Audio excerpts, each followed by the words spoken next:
Pozdravljeni, spoštovani gledalci oddaje Odmev tedna. Z mano je Tino Mamić, ki bo za vas komentiral družbeno-politične dogodke preteklega tedna. Tino, pozdravljen. Pozdravljeni. Torej, ta teden je menilo 1 leto od zmage takrat novo nastale stranke Svoboda na volitvah. Obljubljali so veliko, prepričali so velik del Slovencev. Kje smo danes, 1 leto potem? Ja, po javnomnenjskih anketah so strmoglavili, so v bistvu prepolovili. In sicer v zadnjih dnevih izgleda, da so ta padec preprečili, torej da ne padajo več. In verjetno je temu botrovala tudi interpelacija, ker ravno takrat se je ustavil ta strmi padec. Interpelacija je pa dejansko povzročila spet tisti obujanje tistega anti-Janševega efekta, kar dejansko Golob stalno hoče in žal mu tu določeni politiki iz desne sredine pomagajo. Se pravi, je bil strel v koleno. Ja, gotovo. To, ko gledamo javnomnenjske ankete, je to nek dokaz, da je ta interpelacija, da ni prinesla koristi Janezu Janši. Je dala k večjemu gorivu nasprotnikom. Ja.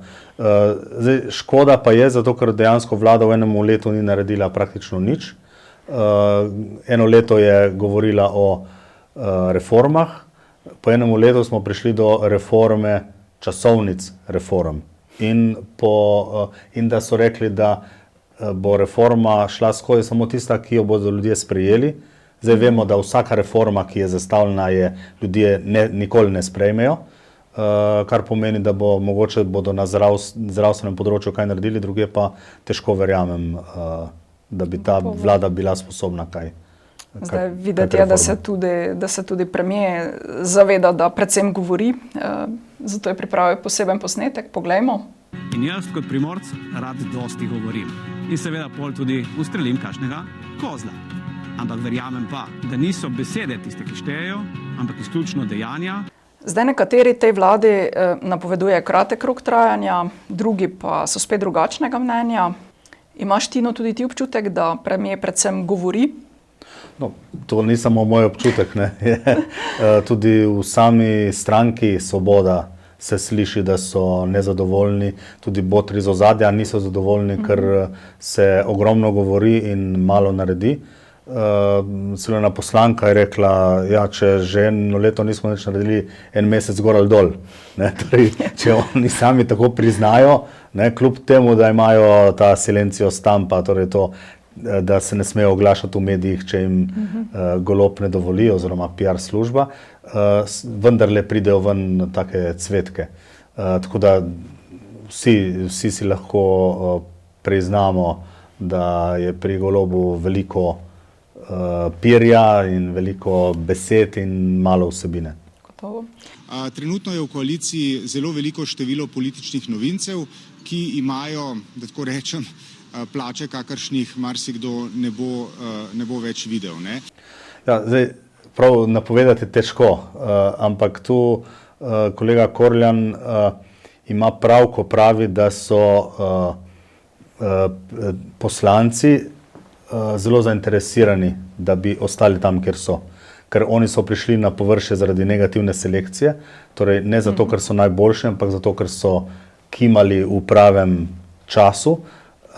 In to pomeni, da jih lahko tudi nova stranka oziroma nove volitve hitro odnesejo. Ne verjamem pa, da bo ta vlada ostala, zato ker jaz bi skoraj si upal staviti, da bo jeseni rekonstrukcija ali več ministrov, še bolj se mi zdi pa, da bodo premierja zamenjali. Zdaj, vprašanje je točno kdaj, ampak mogoče se bo to zgodilo že jeseni. Politična večina bo pa po mojem vztrajala, kar se da, mogoče celo do konca. V to smo bili praktično vsi prepričani pred 1 letom, zaradi tako velike večine, ampak danes se vse tako spreminja in tako pada, da tudi to ni več gotovo. Bomo videli, ne? Bomo videli, rekel, da slepi. Zdaj v ponedeljek se je zgodil velik protest kmetov, že drugi. Več tisoč se jih je podalo v prestolnico in to s traktorji, da malo osveživa. Zakaj protestirajo? Ja, protestirajo zato, ker se z vlado niso dogovorili. Oni so najprej pač postavili zahteve, potem jih je Golob sprejel, so se pač pogovarjali in na teh pogajanjih, ki so sicer tajna, tako da kaj veliko ne vemo, ampak so jih zapustili, ker pač jih niso slišali in so zato naredili protest.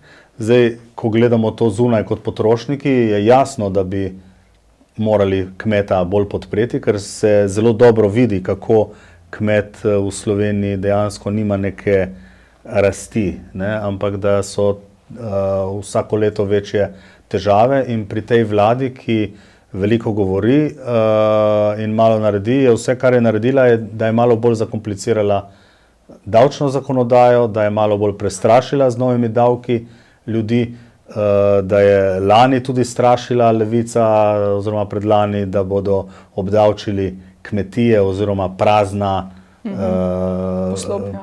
poslopja, to pomeni štale ali pa kakšne podeželske kmetije, ki so pač prazne, ker so veliko večje, kot jih danes potrebujejo, ampak to bi radi obdavčili in to je vse vplivalo na kmeta, ne? Tudi te, kar so recimo te računi, ne? Da morajo račune da jih moramo spet jemati, to je spet en dodaten strošek in papirja in določenega in časa, kar udari po žepu, v končni fazi tudi vse slovenske male proizvajalce, ne? Tako da kmetije imajo tega zadosti.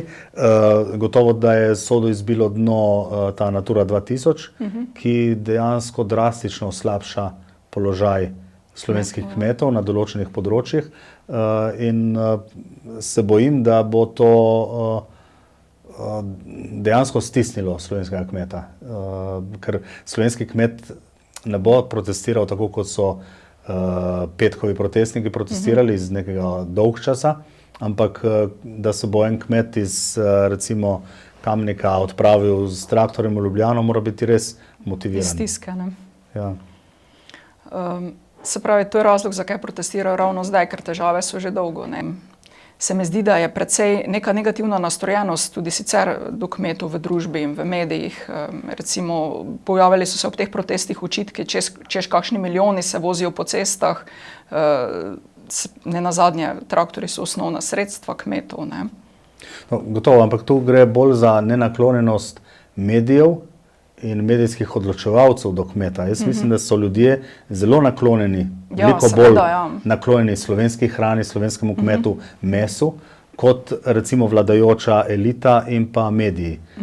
Zdaj, ko pa prideš s takimi idejami, kot je prišel Golob in njegova uradna ljubica, torej glede veganstva in da je treba zdaj pošiljati neke špiclje, vohune, inšpektorje v štale, kako oni hranijo, je pa njim zavrela kri, logično. Ne more pač ljubljanska srajca, ne more zdaj nekje v Prekmurju soliti pamet enemu kmetu, ki v bistvu živi z živalmi od malega in ima živali dejansko veliko raje kot nek Ljubljančan, ki posvoji opico v Ugandi.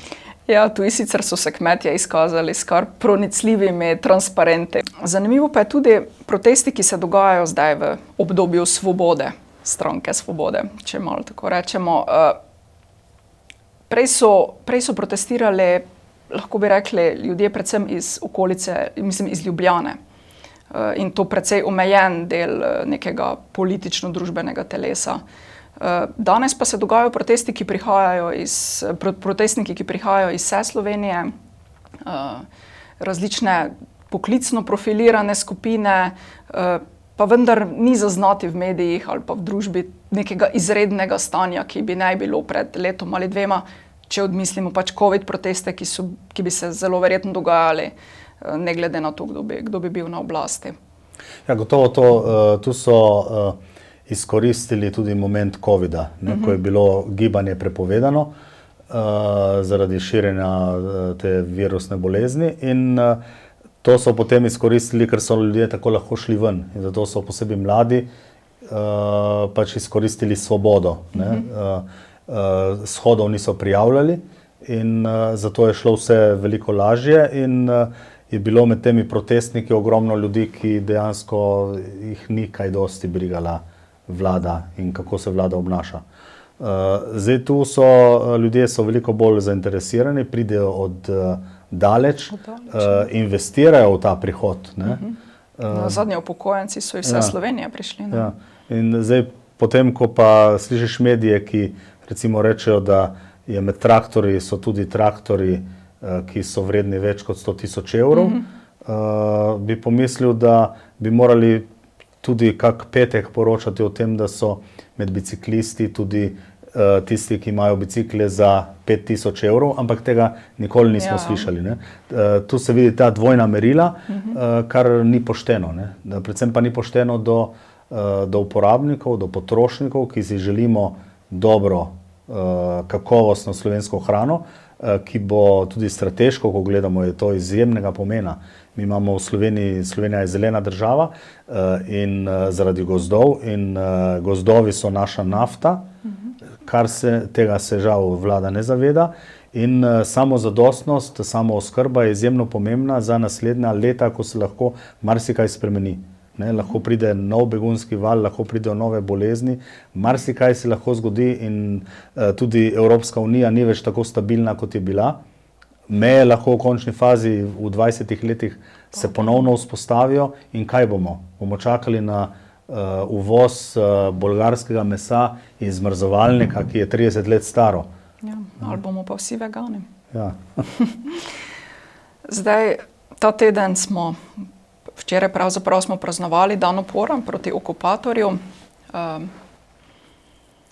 RTV Slovenija je ob tej priložnosti cenzurirala prispevek, ki ga je pripravil dr. Jože Možina. Poglejmo. 27. aprila 1941 se ni zgodilo nič usodnega, pač pa so se dan prej v Vidmarjevi vili v Ljubljani sestali nekateri člani Društva prijateljev Sovjetske zveze brez vodilnega komunista Edvarda Kardelja ali vrha krščanskih socialistov. Ustanavljali so protiimperialistično fronto, uperjeno tudi proti antifašistični Angliji in Franciji, kar ne preseneča, saj so bili komunisti po paktu Hitler-Stalin in razkosanju Poljske v kolaboraciji z nacionalsocialisti. Tisk slovenskih komunistov takrat sramotno trdi celo, da je vojno začel Zahod z namenom, da razkosa Nemčijo. Vse se je spremenilo po 22. juniju 1941, ko Hitler napade Stalina in postanejo komunisti po tej zaslugi v hipu sovražniki nacistov. Torej, ne ko je bila napadena domovina Jugoslavija, ampak ko je bila napadena Sovjetska zveza, šele takrat komunisti v okviru OF na ukaz Stalina razglasijo upor proti okupatorju.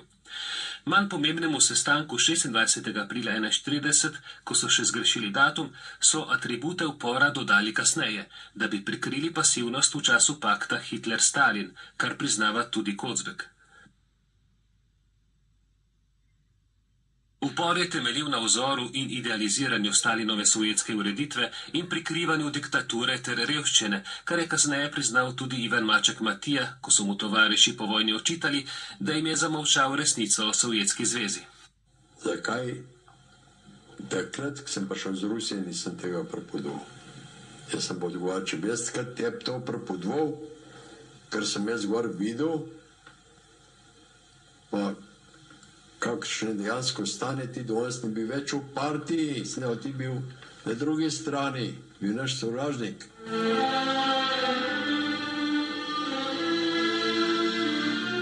Ideal je tako zlagan, a praznik upora proti okupatorju je brez dvoma smiselen. A 27. april je v veliki meri eden od ponesrečenih mitov prejšnjega režima, ki je kot Stalina upravičeno kamen spotike tudi v samostojni Sloveniji. Če se najprej vrnem na zgodovinskega in novinarskega kolega dr. Jožeta Možino, to je škandalozno, da so uredniki, ki ne vem kako izobrazbo imajo, vsekakor pa ne gre za doktorje znanosti oziroma doktorje zgodovinske znanosti, ki bi lahko kompetentno rekli, kaj je res in kaj ni in kaj se lahko cenzurira in kaj ne. Tukaj gre za eklatantno cenzuro, ki bi jo morali dejansko obsoditi in zato bi nekdo moral odgovarjati. Zdaj, Jože Možina pozna drugo svetovno vojno in obdobje pred vojno veliko bolj kot jaz, ker je to konkretno študiral. Jaz sem bolj rodoslovju in recimo 19. stoletje, 18. stoletje, ampak pri temu prazniku upora, ki se je najprej imenoval dan F, potem leta 90, ko ni bilo prave večine in se je tudi desna sredina bala te levice in je potem skušala jim nekako iti na roko in so potem preimenovali praznik so dali ime dan upora. Šele par let kasneje so potem dali v dan upora proti okupatorju. Tako da je neka reakcija, torej zgodovina se obrnila malo nazaj. Zdaj, dr. Možina je lepo povedal, zakaj to se 27. aprila ni zgodilo nič. Zanimivo pa je to, da se je 13. maja zgodil prvi odpor proti okupatorju po tisti kratkotrajni vojni, v kateri je Jugoslavija izgubila, ampak tudi takrat je bil že odpor proti okupatorju. Je toliko Slovencev izgubilo življenja v boju proti nemškemu okupatorju in tega nihče ne pove. Torej, 13. maja je bil prvi oboroženi spopad upornika, slovenskega upornika z italijanskim okupatorjem. To je bilo na Mali gori, Dalino Zelen je takrat padal in to je čist upor brez kakršnih koli ideoloških primesi, ki ga dejansko posebej ta vlada in celotna levica popolnoma ignorira. Po drugi strani pa v tem času, leta 1941, dejansko ni bilo nobenega upora, ampak kvečjemu ravno obratno, je bila kolaboracija. Vemo tudi za primere, ko so komunisti in nacisti oziroma neonacisti skupaj korakali za prvomajsko parado recimo leta 1941. Zato je ta praznik zlagan, je pa tudi razkolniški, ker v bistvu krega ljudi med seboj. Da se kregamo, praznike se vedno zbira take, da združujejo ljudi. Ne boš vzel takega praznika, ki ga ima samo en del naroda. Zato je tudi v tem pogledu je ta praznik izjemno sporen. Zdaj, če tako pogledamo, večina ljudi se je vseeno želela upreti okupatorju. Kako se je lahko tako grdo vse izrodilo? Nazadnje imamo preko 700 prikritih grobišč v Sloveniji. Ja, to je bilo zato, ker je vodstvo upora, če rečemo, ki je nastal šele poleti, po 22. juniju, na ukaz Kominterne. Vodstvo je prevzela komunistična partija, ga uzurpirala, v bistvu, če rečem v slengu, potamanila vse druge, vse skupine, se samo razglasila stanovnika za predstavnika krščanskih socialistov, kar sploh ni res, ker je bil dejansko agent komunistov. Skratka, oni so prevzeli ta upor in ga razglasili za svojega. In žal pa so se začeli boriti ne proti okupatorju, ampak proti Slovencem. Tudi recimo tisti znani prvi, tako imenovani prvi partizanski strel, ko naj bi pač napadli okupatorja, v Tacnu, to sploh ni šlo za napad na okupatorja, ampak je bil to napad na orožnika. Iz bivše Jugoslavije, to je bil Slovenc. Torej, to je bila prva žrtev, to je bil v času komunizma dan ustaje slovenskega naroda. In ko gledamo statistiko, vidimo, da so partizani pobili med vojno več Slovencev kot okupatorjev. Torej, proti komu so se borili. Zato je to, mi lahko rečemo, da so se ljudje množično uprli, ampak da so pa vsi enotno dihali za upor Osvobodilne fronte, tega pa ne moremo reči. Zato je to najmanj sporno, da bi to bil praznik za vse. Je v bistvu tudi žalostno, zato ker je bilo toliko pobojev, ker se dejansko komunistična partija se ni borila proti okupatorju, ampak v prvi vrsti za oblast. Zato je hotela najprej vse Slovence v bistvu pobiti in zato so začeli z atentati na Slovence v Ljubljanski pokrajini.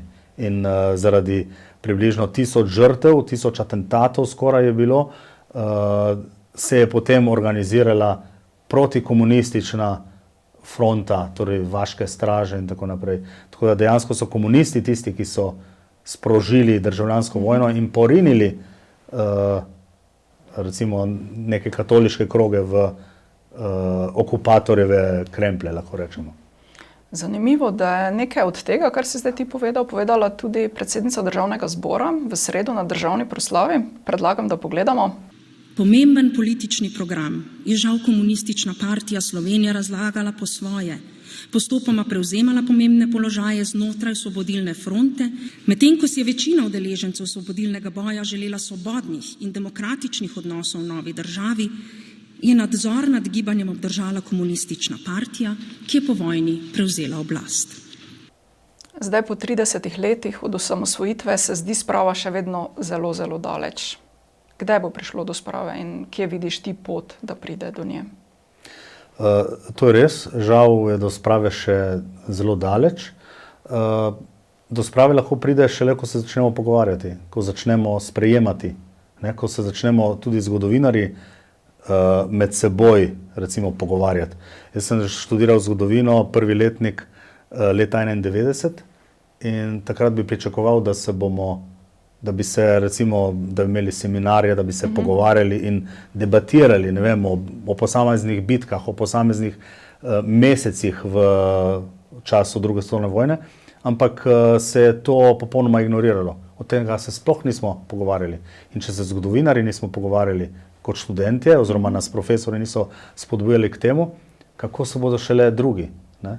In tu mislim, da je zelo velika težava, ki jo imamo, da potem tudi, kot smo videli prej, ko doktor zgodovinskih znanosti pove svoj pogled z argumenti, da se potem reče, to je laž in se potem pride pač neka nekdanja sodnica, pravnica, ki pove o zgodovini nekaj popolnoma drugega, kar je tudi, lahko rečemo, zgodovinska laž, in da se to v medijih upošteva kot resnica.